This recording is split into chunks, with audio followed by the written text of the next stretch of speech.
Hey y'all, what's up? What's going on? It's me. I'm back because I finally felt like making a video. To be honest, low key though, I've been putting it off, but only because I'm a crybaby and I'll probably cry. So be ready.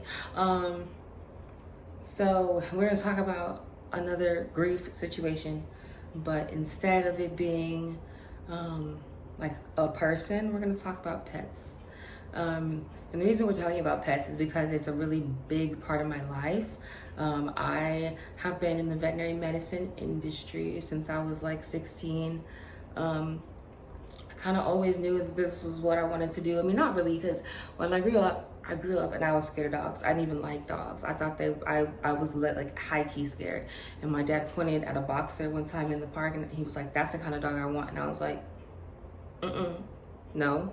And sure enough, I came home one day and there were toys in a crate and I was like, what is going on? And then I looked down and I'm like, what is this? And it was a little puppy, a little boxer puppy. And I ran upstairs because I was like, and I didn't want anything to do with him until the next morning. And then he just kind of fell into my life and fell into my lap and became my life very quickly. I love him.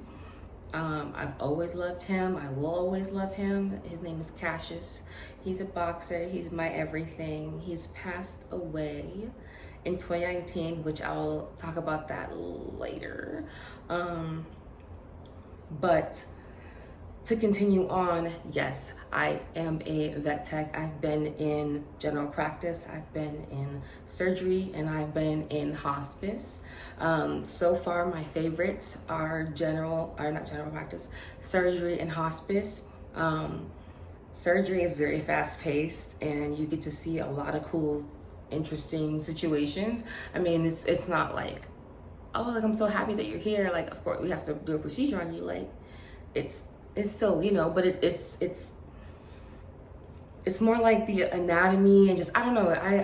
I'm not a very squeamish individual. So whenever I see something like that, like I like to be head in, like let me in the tummy, let me in the intestine, let me in, like I'm ready to put my hands in, like I'm ready to get hands on. Like it's just so cool. It's orthopedic and then soft tissue and it's just all the different types of tools.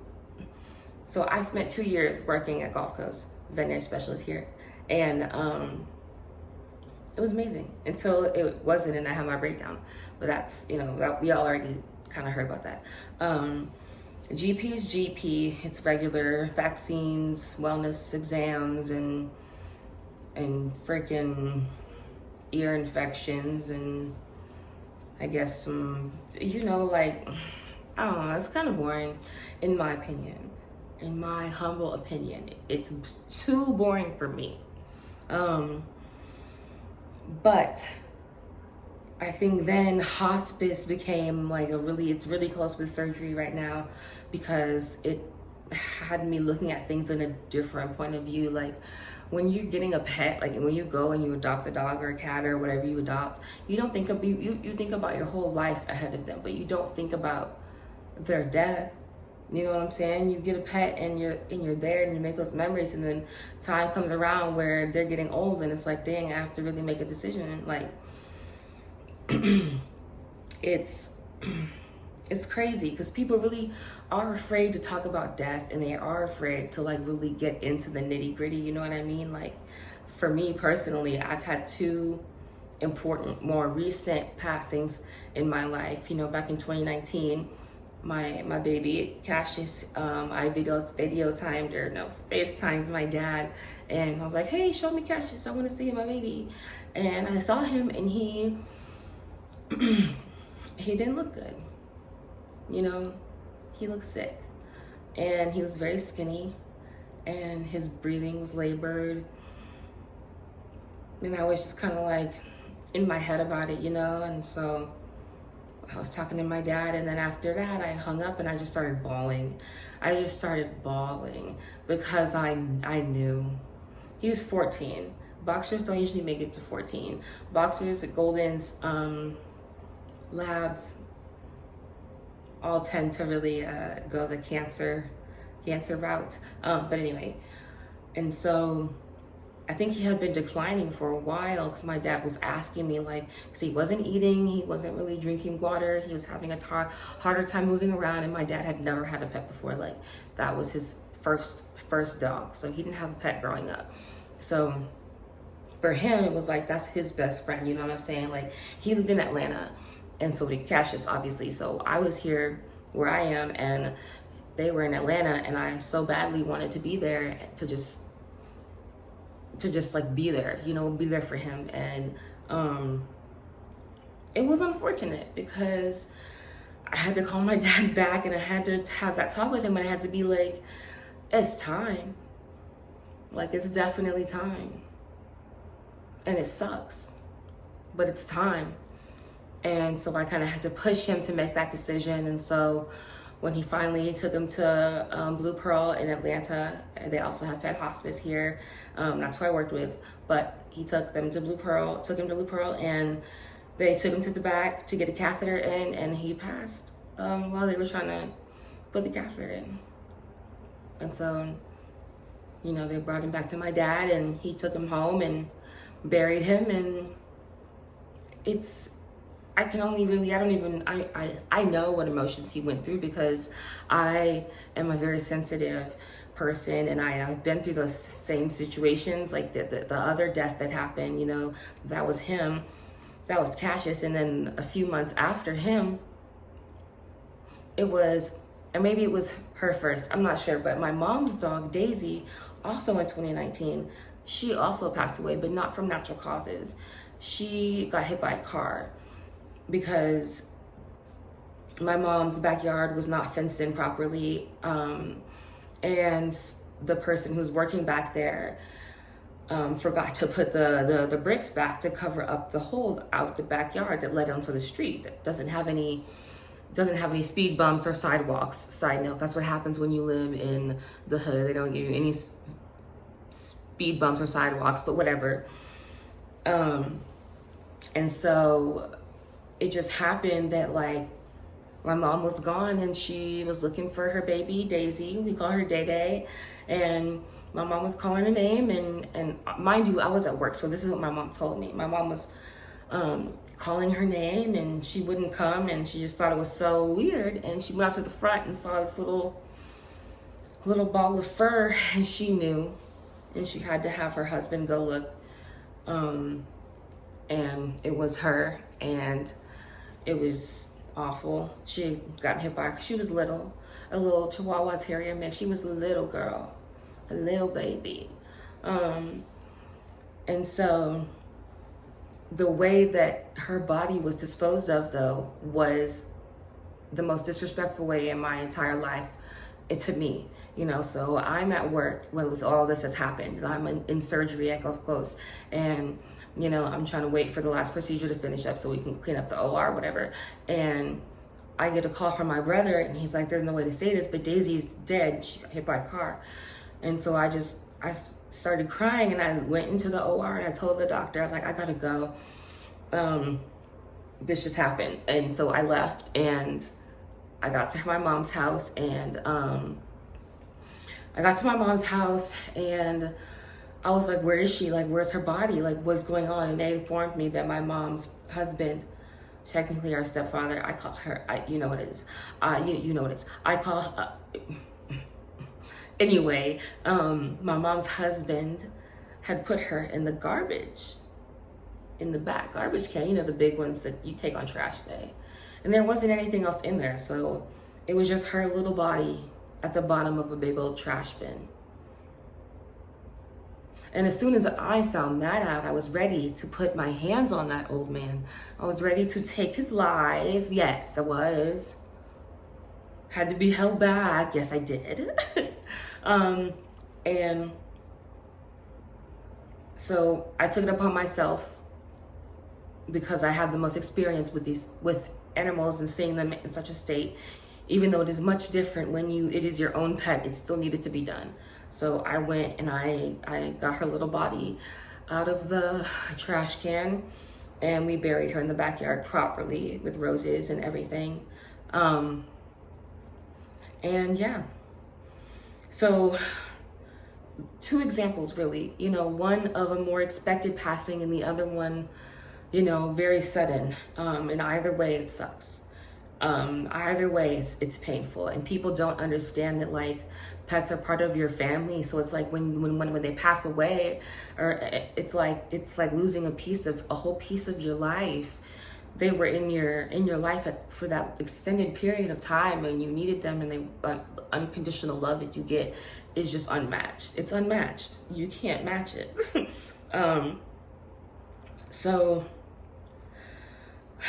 for me, after Cassius passed away and I had found that hospice job, it was almost like it was meant to be, because when I was there at my working interview, we did a boxer. And anytime a boxer is involved, it means something to me, because he is the whole reason I'm even in this field in the first place. But people don't really know how to act, you know what I'm saying? Like, it's very interesting how people grieve. We have the criers, of course, me sobbing, ugly crying over my puppy, over my baby. You've got pacers. They will pace back and forth the whole time. They won't sit down, they won't stop, they'll keep going. You've got people who don't want to be there. That's their choice. Could never be me, but again, that's their choice. Kids, having to explain to kids how it's happening. The way that it would happen is that we were mobile service. So we would do in-home euthanasia, as well as palliative care and hospice care for terminally ill babies as well. So majority of what we did was in-home euthanasia, and then the other 40% would be palliative care, so treating cancer patients, making them comfortable like how you would in a human hospice, giving them pain management, giving them real drugs to try to help them get through. And some pups are okay and they're in the program for a while, and some are only in there for a short period of time. Just depends on what's going on and what they have going on. If it's something that we can prolong and maybe make comfortable, or if it's something that needs to kind of happen now. You do sometimes see some people who are in denial. They'll be like, oh, no, like, we're not ready, like, she's not ready, and it's very much clear that she's ready.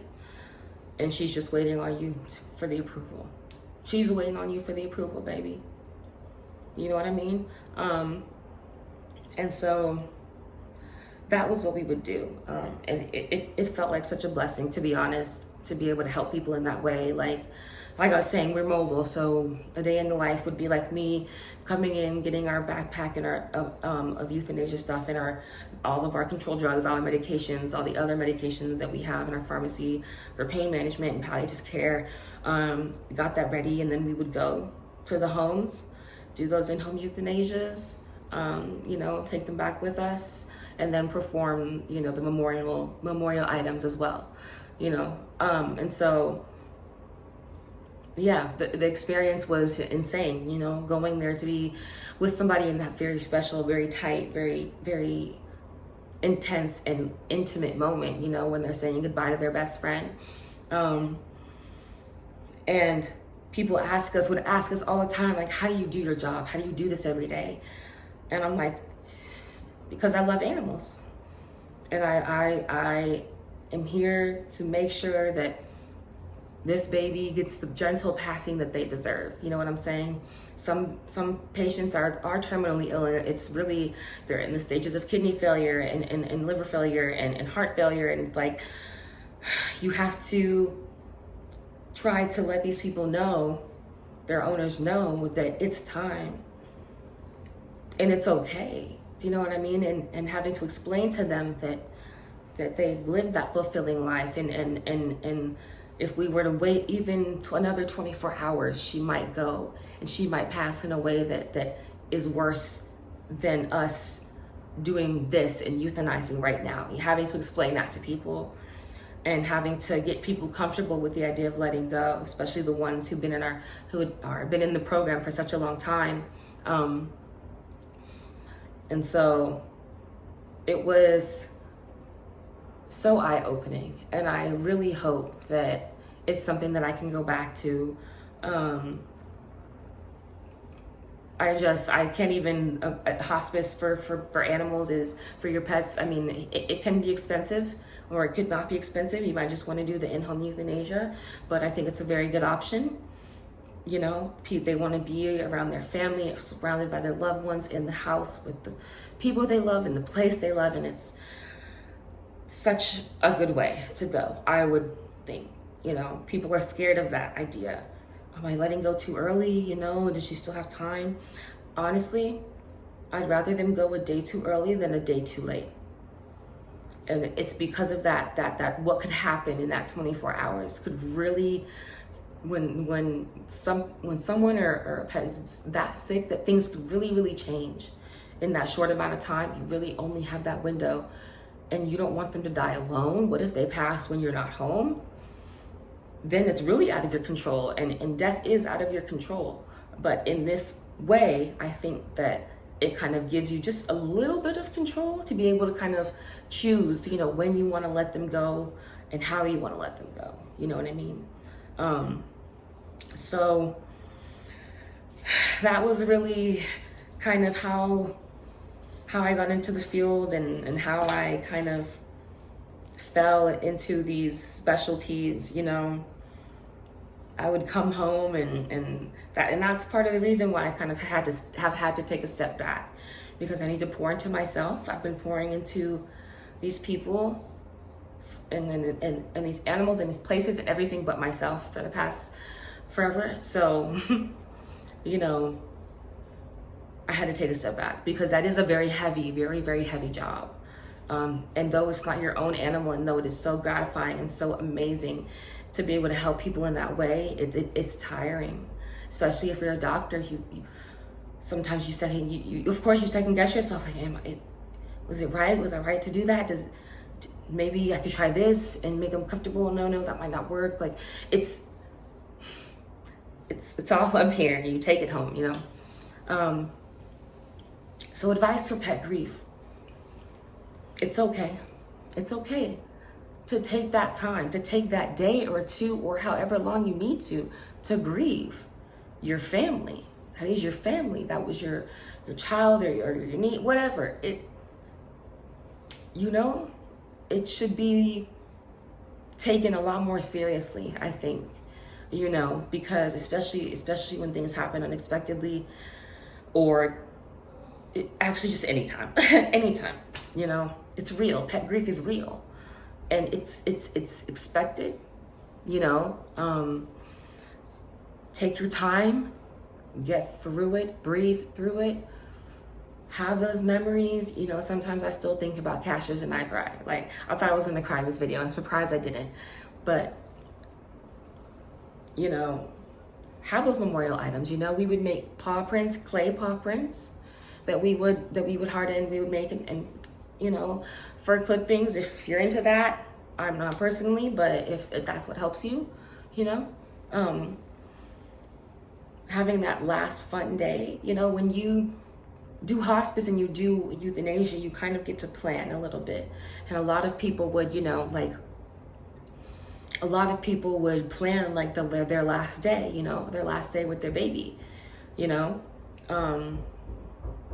It would be like taking them to get McDonald's, or giving them ice cream, or letting them have a little lick of beer, or, you know, giving them some chocolate, because fuck it. It's their last day.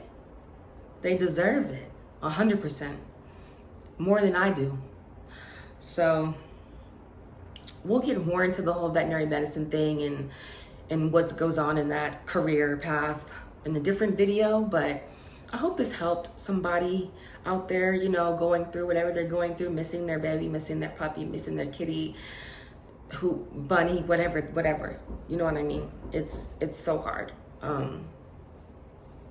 And I don't think, at least people in the veterinary medicine industry, don't think that you have to get through it in a day or a week. It's not just your pet. You know, it's not just a dog.